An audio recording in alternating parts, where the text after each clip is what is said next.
Ako si Russell, 3 taon ng tambay. Charot! Ngayon nga pala ay araw ng linggo, kaya maaga ako naligo at nagbihis. Sa isang church nga pala ako inassign ng aming pastor, kaya etong damit na ito ang aking sinuot kasi medyo mabanas sa panahon ngayon. Maaga nga pala akong pumunta ng church para maaga kami makapunta sa isa naming church sa Sariaya. At una kong nabungad nga pala sa aming gate ay si Bok. At naghahanda na nga rin pala si RJ para sa pag-alis namin.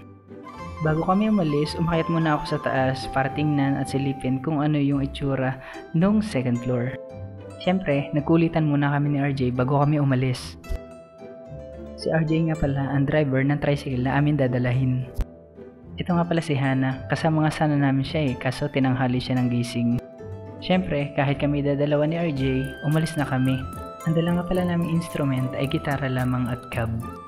Sabi ko nga pala kay RJ ay magpagasolina muna kami dito malapit lamang sa amin.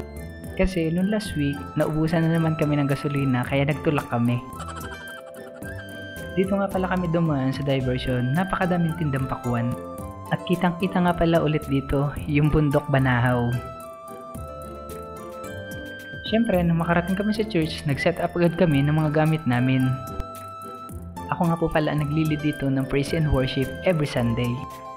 At ngayong araw ding to, si RJ nga po pala ang naging speaker namin para sa message. At sila nga pala ang mga kasama namin dito sa church sa May Tulo-Tulo, Sariaya, Quezon.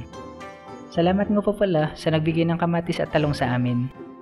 Siya nga po pala si Ate Nanette, sabi ko isasama ko siya sa vlog. And after namin sa Tulo-Tulo, syempre uwian na.